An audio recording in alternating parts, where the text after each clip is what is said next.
ನಮಸ್ತೆ ಬಂಧುಗಳೇ. ಈ ಬ್ಲಾಗು ಬಂದುಬಿಟ್ಟು ಇದು ಈಗ ದನಕರುಗಳಿಗೆ ಹಸಿ ಹುಲ್ಲನ್ನು ಕಡಿತಾ ಇದ್ದೀನಿ. ಇದನ್ನು ಕಡಿಬೇಕಿದ್ರೆ ಹುಲ್ಲುಗಳು ತುಂಬ ಎತ್ತರ ಆಗಿತ್ತು.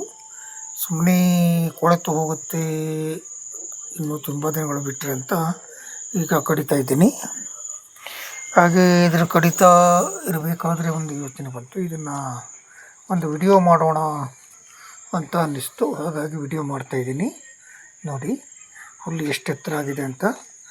ಈಗ ಇಲ್ಲಿ ಕಡಿಯೋದಕ್ಕೆ ನಾನು ಶುರು ಮಾಡ್ತಾಯಿದ್ದೀನಿ. ಹಾಗೆ ಇದು ತುಂಬ ಹೊತ್ತೇನು ಆಗಿಲ್ಲ ನಂಗೆ ಕಡಿಯೋದಕ್ಕೆ, ಕೇವಲ ಒಂದು 15 ನಿಮಿಷದೊಳಗೆ ಒಂದು ಹೊರೆಯಾಗಿದೆ. ಹಾಗಾಗಿ ಇದನ್ನು ಕಡಿತಾನೇ ಇದ್ದೀನಿ. ಕಡಿಯೋದನ್ನು ನಿಮ್ಮ ಜೊತೆ ನಾನು ಹಂಚಿಕೊಳ್ಳೋಣ ಅಂತ ಈ ಬ್ಲಾಗನ್ನು ಮಾಡಿದ್ದೀನಿ. ಹಾಗೆ ಈ ಬ್ಲಾಗ್ ಮಾಡಬೇಕಾದ್ರೆ ಅಲ್ಲಿ ಪಕ್ಕದಲ್ಲಿ ಯಾರೂ ಕೂಡ ಇರಲಿಲ್ಲ. ಹಾಗಾಗಿ ಕಡಿಯೋ ಸೌಂಡ್ ಕೂಡ ಮಾತ್ರ ಬಿಟ್ಟು ಬೇರೆ ಯಾವ ಶಬ್ದಗಳು ಬರ್ತಾಯಿಲ್ಲ. ತುಂಬ ಸೊಂಪಾಗಿ ಮತ್ತು ತುಂಬ ಹಚ್ಚ ಹಸಿರಾಗಿ ಬೆಳೆದಿರುವಂಥ ಹುಲ್ಲು ನೋಡಿ ಎಷ್ಟು ಚೆಂದ ಕಾಣುತ್ತೆ ಅಂತ.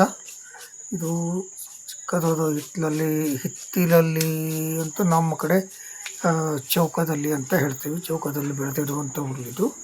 ಹಾಗಾಗಿ ಅಷ್ಟು ಸೊಂಪಾಗಿ ಬೆಳೆದಿದೆ. ಮತ್ತು ಬೇಣದ ಹುಲ್ಲು ಈಗ ಅಷ್ಟು ಬೇಗ ಆಗಲ್ಲ. ಇದು ಸ್ವಲ್ಪ ತಂಪು ಜಾಗದಲ್ಲಿ ಮತ್ತು ಚೌಕಾಕಾರದ ಇದರಲ್ಲಿರೋದ್ರಿಂದ ಅದು ಅಷ್ಟು ಬೇಗ ಬೆಳೆದಿದೆ. ಈಗ ಇದನ್ನು ಕಡಿದಾಗ ಇನ್ನೊಂದು ಸಲ ನಮಗೆ ಕಡಿಯೋದಕ್ಕೆ ಸಿಗುತ್ತೆ ದೀಪಾವಳಿ ನಂತರ. ನೋಡಿ ಈಗ ಹೊರೆ ಹಾಕಿದ್ದನ್ನು ತೋರಿಸ್ತಿದ್ದೀನಿ. ಹಾಗೆ ಇನ್ನು ಇನ್ನೊಂದು ಹೊರೆ ಹಾಕ್ತೀನಿ. ಹಾಗೆ ಹೊರೆಯನ್ನು ಕೂಡ ಕಟ್ಟಬೇಕು. ಈ ಬ್ಲಾಗು ನಿಮಗೆ ಇಷ್ಟ ಆದರೆ ಶೇರ್ ಮಾಡಿ, ಸಬ್ಸ್ಕ್ರೈಬ್ ಮಾಡಿ. ಹಾಗೆ ಬೆಲ್ ಐಕಾನ್ ಆನ್ ಮಾಡಿಕೊಂಡು ನೋಡಿ. ನಿಮಗೆ ನಾನು ಬಿಟ್ಟಿರೋ ಎಲ್ಲ ವಿಡಿಯೋಗಳು ಕ್ಷಣದಲ್ಲಿ ಬರುತ್ತೆ. ಹಾಗೆ ಇದು ಈಗ ನಾನು ಹೊರೆ ಕಟ್ಟೋದಕ್ಕೆ ಶುರು ಮಾಡಿದ್ದೀನಿ. ಹೊರೆ ಕಟ್ಟಬೇಕಾದ್ರೆ ಸ್ವಲ್ಪ ಅಲ್ಲಿ ಆ ಕಡೆ ಅಡೆತಡೆ ಇತ್ತು. ಹಾಗಾಗಿ ಒಂದು ಸ್ವಲ್ಪ ಆ ಕಡೆಯಿಂದ ಹೀಗೆ ಸುತ್ತಾಕಿ ಬಂದೆ. ಅಲ್ಲಿ ಕೆಳಗಡೆ ನೆಲ ಕಾಣಲ್ಲ, ಹಾಗಾಗಿ ನಿಮ್ಗೆ ಅದು ಗೊತ್ತಾಗಿಲ್ಲ. ಇದು ತೋಟದ ಅಂಚಿನಲ್ಲಿರುವಂಥ ಹುಲ್ಲು. ಈಗ ಹೊರೆ ಕಟ್ತೀನಿ.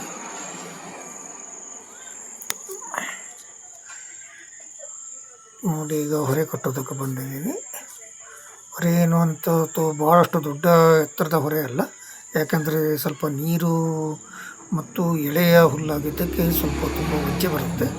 ಆದರೂ ಒಂದು 45ರಿಂದ 50 ಕಿಲೋ ನಿಕ್ಕಿ ವಜ್ಜೆ ಇದೆ ಇದು. ಯಾಕಂದರೆ ನನಗೆ ಸರಾಸರಿ 50 ಕಿಲೋದು ಭಾರವನ್ನು ಲೀಲಾಜಾಲವಾಗಿ ಎತ್ತೀನಿ.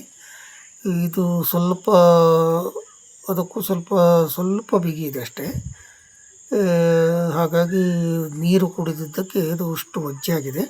ಯಾಕಂದರೆ ಬರುವ ಮೊದಲು ಸ್ವಲ್ಪ ಮಳೆ ಹೋಗ್ತಾ ಇತ್ತು. ಹಾಗಾಗಿ ನಾನು ಬಂದ ಮೇಲೆ ಸ್ವಲ್ಪ ಮಳೆ ಕಮ್ಮಿ ಆಗಿತ್ತು. ಆದರೂ ಕೂಡ ನೀರಿನ ಅಂಶ ಹಾಗೇ ಇದೆ.